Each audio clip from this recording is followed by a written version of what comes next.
Em tempos de pandemia tudo mudou, né? Você tem que fazer trabalho de escola, em casa, com seu celular, gravar no celular, editar, fazer a locução. Aliás, é sobre isso que a gente vai falar hoje, tá? Locução, comunicação, uma série de coisas envolvidas e o convidado é show de bola. Fica aí no Café Corporativo.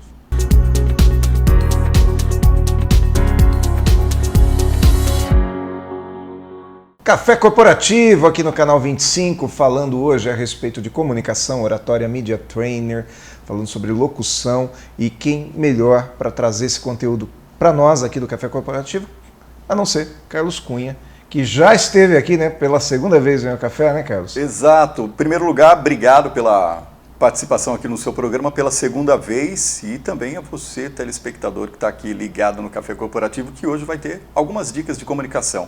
De uma forma simples, clara, dinâmica e objetiva principalmente, né, Aguinaldo? Principalmente objetivo, porque quem fala demais dá bom dia a cavalo, né? Nossa, não tem isso, né? Essa aí é antiga, Essa mas é é bem antiga. isso mesmo, é isso mesmo. Aliás, você viu que charme do Carlos Cunha falando com a câmera aqui, né? A maioria dos convidados não fazem isso.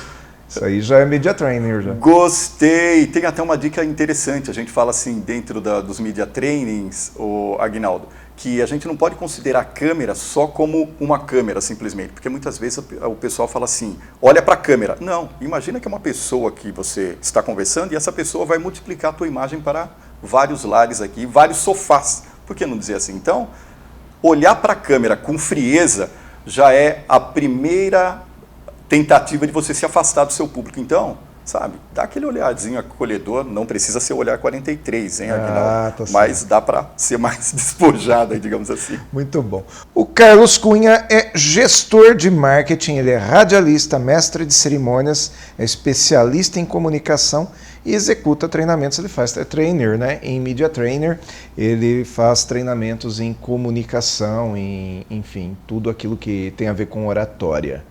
E além disso, ele é um grande amigo, é uma pessoa que nós já tivemos diversas batalhas juntos, né? Nós nos conhecemos aí por volta, acho que 2008, 2009, deve fazer aí uns 12, 13 anos.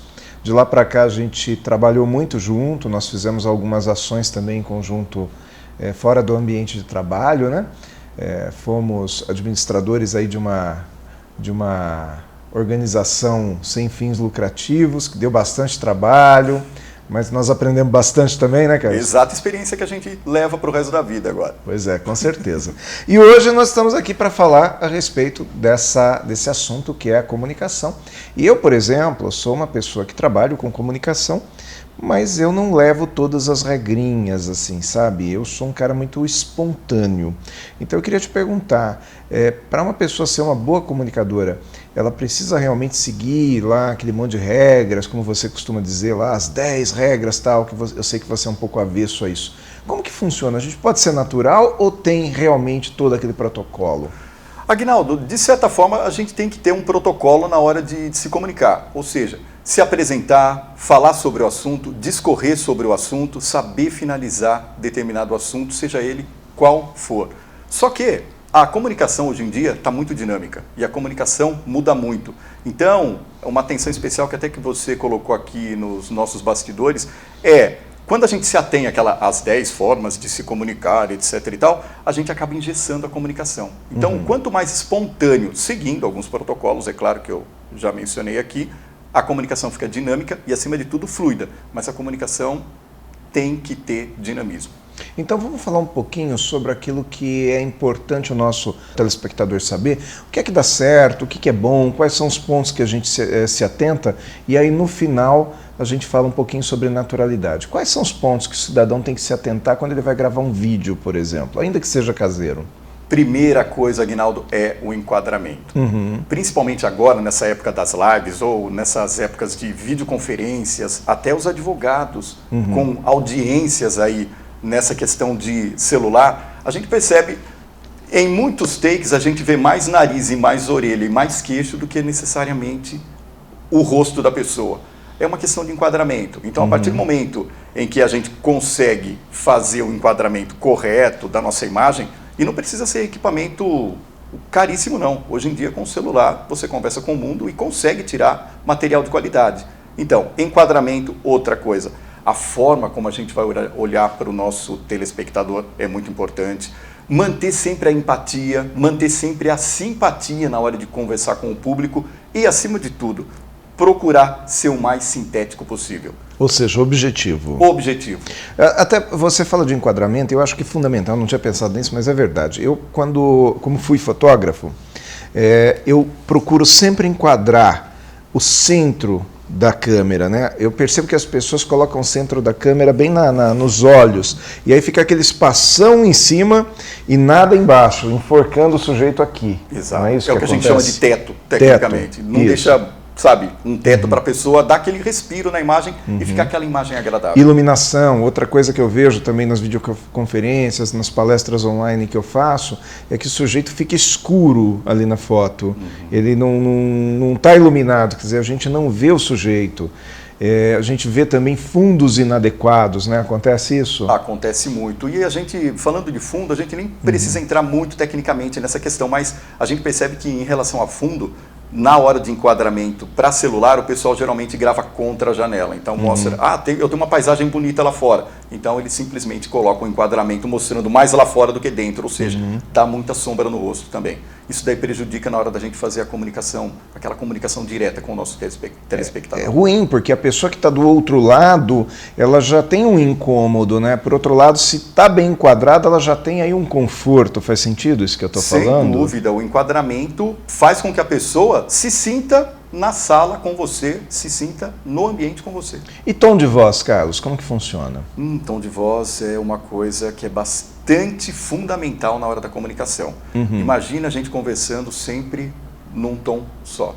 Então, a comunicação tem que ter o começo, tem que ter o meio e tem que ter o fim. Ou seja, você percebeu que teve um degrau aqui na minha modulação de voz? Então, a partir do momento em que você consegue colocar esses degraus na sua voz, é o que nós chamamos tecnicamente de modulação, a tua comunicação com a pessoa que está do outro lado fica mais interessante. Porque não cansa. Sim. Não cansa, não vira aquela missa que até hoje tem todo aquele dinamismo, mas antes era rezado em latim, ou seja, o padre ficava simplesmente naquele mesmo tom até o final. E o sujeito dorme, o sujeito dorme no meio da missa. E quando eu quero dar ênfase numa coisa, eu posso puxar essa palavra?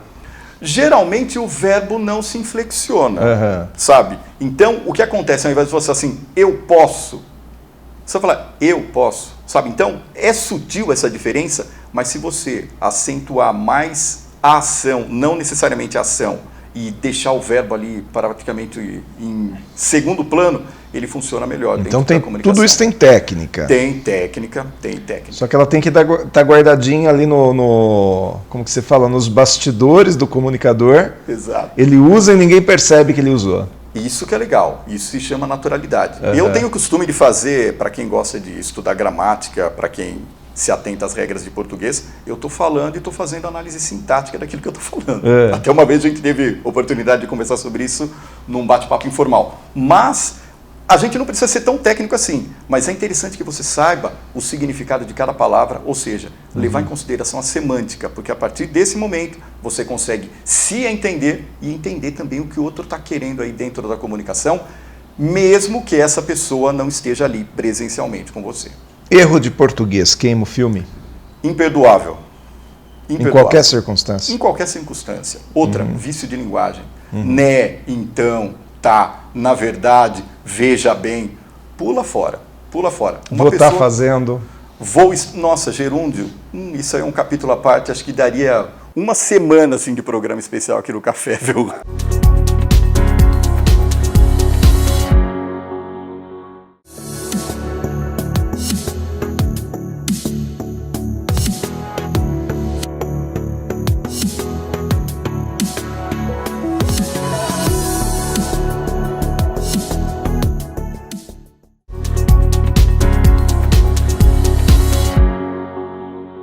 Segundo bloco aqui do nosso Café Corporativo, hoje com Carlos Cunha, falando a respeito de oratória, comunicação e tudo aquilo que envolve essa arte de se comunicar, né?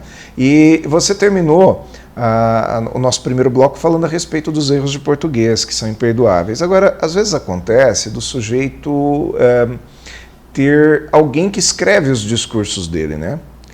Os ghostwriters. Ghostwriter é aquele cara que vem do inglês, né? Fantasma, é o escritor fantasma, é aquele sujeito que escreve o discurso do outro como se o outro tivesse feito aquele discurso. Isso. Só que ele escreve num português todo corretinho, e às vezes até um tanto que formal, sendo que o sujeito que vai falar não é tão formal assim, ele é conhecido até pela informalidade. Como que funciona isso aí? Primeira coisa, se utilizar de ghostwriter é só aceitável se você realmente conhece a pessoa que vai escrever o texto para você e se, principalmente, a pessoa que vai escrever o texto para você te conhece.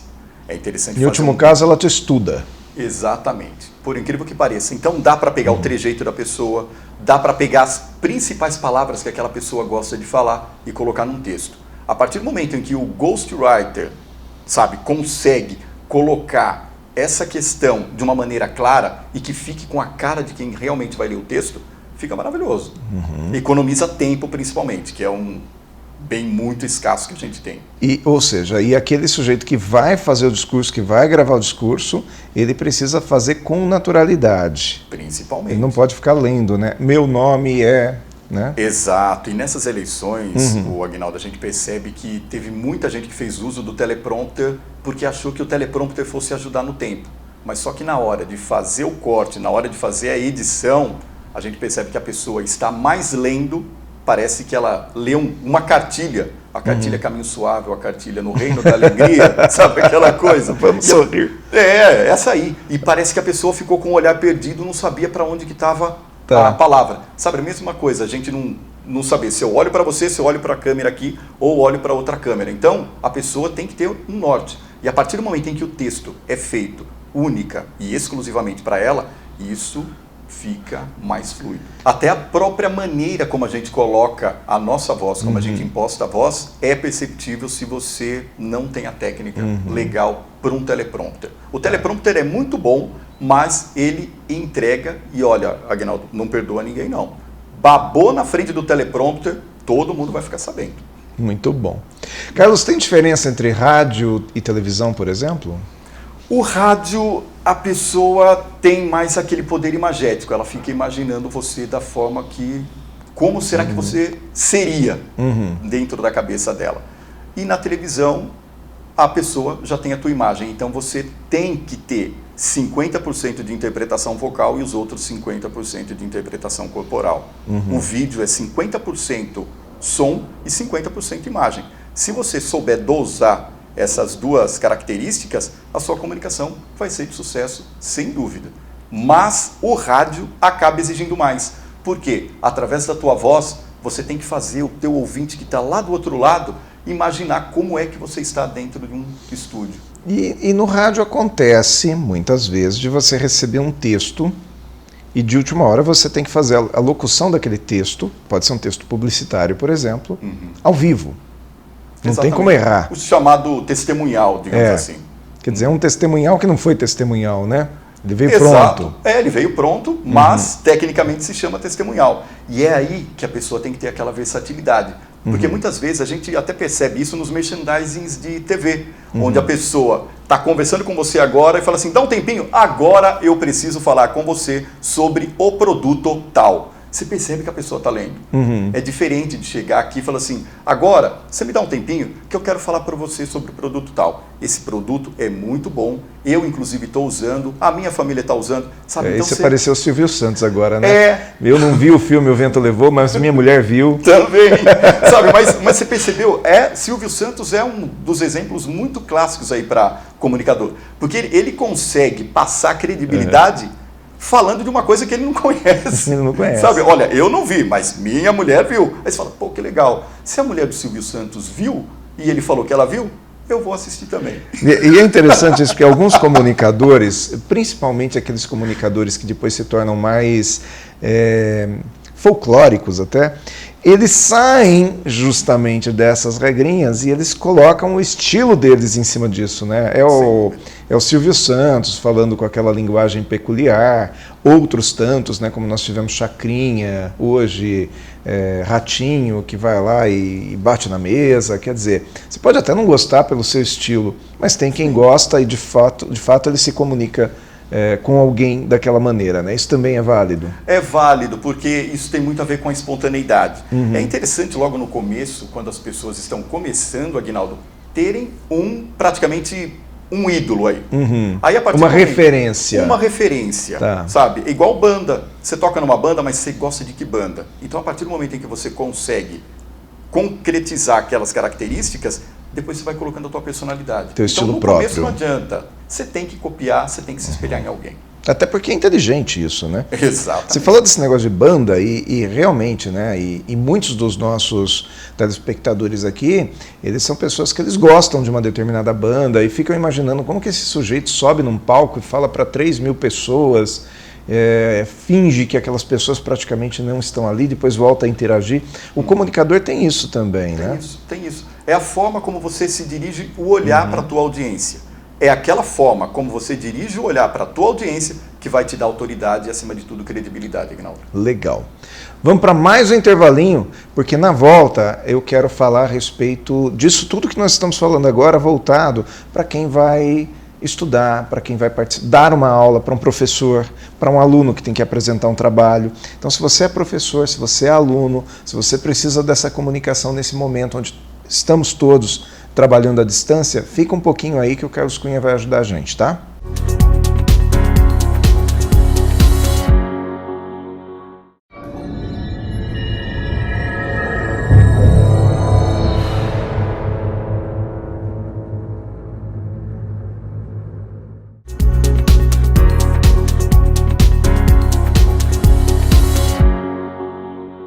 Carlos Cunha aqui no Café Corporativo de hoje. Eu nem sei se eu anuncio como mais cafeína, né? Porque vai ser um mais cafeinão aqui até o fim do programa. Vai lá, mais cafeína aqui no nosso Café Corporativo de hoje com Carlos Cunha. E hoje esse nosso papo vai ser, agora nesse terceiro bloco, vai ser para você que está estudando ou que está ensinando, que de uma hora para outra foi obrigado a sair da sala de aula presencial e partir para uma sala de aula virtual que talvez você não estivesse acostumado. Como é que eu faço para falar com os meus alunos, sendo que está todo mundo lá, com a câmera fechada, eu estou vendo um monte de avatarzinho lá? Como é que eu sei que eu estou me comunicando bem? Como é que eu faço para chamar a atenção daqueles alunos e eles gostarem da minha aula, Carlos? Em primeiro lugar, eu creio que seja de fundamental importância falar para os alunos não deixarem no avatar, sabe, ou no Meeting ou em qualquer outra plataforma, ficar se mostrando na câmera. Porque a gente vê muito balãozinho, principalmente assim em aulas virtuais, Aguinaldo. A pessoa liga lá só para fazer uma presença, só que esconde a câmera. Então, ela acerta o áudio do computador e se manda. Mas tem vezes que a culpa é do próprio professor, Aguinaldo. Porque muitas vezes, no conforto ali do escritório, no conforto do lar, principalmente agora nessa época de pandemia, que tudo ficou online, a pessoa dá aquela relaxada e só apresenta PowerPoint, só vai lendo PowerPoint. Não tem aluno, não tem telespectador que aguente um negócio desse. Aí é melhor gravar a aula. É melhor gravar a aula porque a pessoa vai lá na hora que ela quer, sabe? Acessa, igual um curso online e já era. Agora, se for ao vivo, se for nessa questão de se passar o conhecimento online no horário da aula, você tem que ser interativo. Não tem outra escapatória, Aguinaldo. E aí eu gosto, em alguns casos, Carlos, até as próprias... a própria instituição pede para os alunos fecharem as câmeras em função de rodar melhor, sabe? De conexão. E aí, nesse caso, eu gosto que as perguntas não sejam feitas pelo chat. Eu prefiro que as perguntas sejam feitas por voz, tá? Porque aí a gente consegue interagir mais, ouvir a voz do aluno, até a motivação do aluno em fazer aquela pergunta é outra, né? Tô certo ou não? Essa questão de falar assim, viu? Escondam-se atrás das câmeras. Eu ainda sou bastante reticente com relação àquilo, porque em uma aula, principalmente quando você está fazendo o negócio online, é legal você se imaginar com todos os seus alunos ali dentro da sala de aula também. Sim. E você não tem aquele subterfúgio de, por exemplo, o aluno simplesmente sair da frente do computador e só ficar ouvindo a aula. Então ele está lá, sei lá, brincando com o cachorro e está escutando a aula. Exatamente. Né? E na verdade não está absorvendo nada. Então, é interessante que você fique ali olhando a reação das outras pessoas, é de fundamental importância, Porque nós estamos numa época, Aguinaldo, em que a gente precisa olhar no olho sem estar frente a frente. Que é muito importante. É muito importante. E é muito mais desafiante, né? Exatamente. E agora, eu como aluno, quando vou apresentar um trabalho, o que eu preciso levar em conta? Vamos imaginar que seja um trabalho gravado. Quais são os cuidados que eu preciso ter? Primeira coisa, a gente já colocou isso daqui logo lá no comecinho. Enquadramento. Tá. Enquadre-se perfeitamente dentro do teu equipamento. E a partir dali, crie um roteiro com começo, meio e fim para não deixar a tua apresentação enfadonha. Eu escrevo antes, então, É eu já vou fazer aquele planejamento do que eu vou falar, como eu vou falar, e tenho que ter um início, tem que ter um meio, tem que ter um fechamento. Exatamente. Não faça nada de improviso. Olha, mas a gente costuma improvisar. Mark Twain tinha uma frase muito interessante a respeito do improviso, Aguinaldo. Ele dizia, geralmente eu demoro cerca de 3 semanas para preparar um improviso. Olha que interessante, ou seja, não improviso. É um improviso que precisa ser estudado. Você tem de saber a respeito de um determinado assunto para você conseguir improvisar em cima dele. Se você improvisar sem conhecimento, com certeza você vai se enrolar ali no meio e a tua mensagem não vai chegar na outra ponta. Tá. O começo de uma apresentação, ela é importante, por exemplo, aqueles primeiros 30 segundos, 1 minuto de uma apresentação, ela tem um efeito diferente? Tem, mas não necessariamente, sabe, olha, vamos fazer uma apresentação de 30 segundos, olha, vamos fazer uma apresentação de 1 minuto. De repente você consegue ali quebrar o gelo com o pessoal nos 15 segundos, 20 segundos, é aquela questão, não se atente muito à regra, porque a regra você tem que conhecer para poder quebrá-la, por que não? Ou seja, vamos quebrar então. Bora! Eu preciso ser eu mesmo, então, no vídeo, é isso? Exatamente, espontaneidade é tudo. Até, Aguinaldo, em questão de oratória, muitas vezes a gente percebe que o pessoal tem um pouco de resistência na hora de fazer um curso de oratória, porque ele acha que a oratória vai deixá-lo mais durão, sabe? Formal. É aquela coisa, a gente aqui está fazendo oratória e não tem ninguém de terno e gravata aqui dentro, não tem ninguém engessadinho. A gente está simplesmente batendo papo, porque a oratória é a arte de se fazer entender através da comunicação. E o que é a comunicação? É tornar comum aquilo que você pensa, tornar comum aquilo que você quer que o outro lado te entenda. Eu tive um grande professor, recente agora, eu fiz em Pretec com ele, e ele era do interior de São Paulo, e aquele sotaque do interior de São Paulo forte, que se tornava gostoso até de ouvir, sabe? Se tornava engraçado. Quer dizer, as participações dele no seminário, elas se tornavam um atrativo porque era engraçado o jeito que ele falava, os exemplos que ele dava. Então isso também, o sujeito ele pode utilizar suas origens como atrativos na sua oratória? Exato, pode. Até nas minhas aulas eu coloco essa questão do sotaque. Pessoal, nossa, professor, como é que eu doso os meus R's? É assim, o sotaque é interessante quando ele agrega algo à tua personalidade. Mas quando ele começa a ficar aquela coisa, motivo de chacota, aí tem que se pensar. Porque senão você não consegue passar a mensagem genuína, a mensagem do jeito que você quer. E a pessoa começa a prestar atenção mais no seu sotaque do que necessariamente na tua mensagem. Mas quando você usa esse sotaque a teu favor, eu sou completamente favorável. Não adianta eu tentar minimizar o meu R se eu vim de uma cidade que puxa o R e se eu estou numa cidade que puxa o R. Assume isso, então. Assume. Né? Não, para aqui. Porque a partir do momento que eu assumir uma determinada coisa, né? Exato. Eu já não tenho mais que me preocupar com qualquer tipo de bullying em relação àquilo. Exatamente. É isso mesmo, né? Você percebe a questão da escola. Se a pessoa tira sarro de você e você faz conta, faz questão daquilo, aquilo acaba sendo o teu ponto fraco. Sim. Você já colocou aquilo lá em evidência. Então, da mesma forma, o sotaque. Se você tem sotaque, mas você consegue passar aquilo com naturalidade, aquilo acaba sendo a tua personalidade, aquilo acaba sendo a tua marca. Muito bom. Carlos Cunha, acabou nosso tempo. Vamos nos despedindo e encerrando aqui o nosso Café Corporativo. Faltou aquele efeito da plateia. Todo mundo falando assim, mais um, né? Tá muito estrela esse Carlos Cunha aí, tá muito estrela. Muito obrigado. Quanto tempo fazia que a gente já não se via? 1 ano, 1 ano e meio? Acho que por aí. Por aí, depois entrou essa pandemia no meio. Não, nós nos vimos aquele dia lá na prefeitura que eu fui levar o livro, a gente se encontrou lá. Ah, exatamente. Verdade. A gente Mas também foi um oi. Se encontrou no saguão ali de um local público. É isso aí. Vamos lá. É muito bom te ver. Agradeço novamente, né, a sua segunda participação aqui. Espero que tenham outras. E sempre que a gente precisar de uma fonte para esse assunto, né, comunicação, oratória, enfim, vamos chamar Carlos Cunha. É isso. Agora ele vai cortar.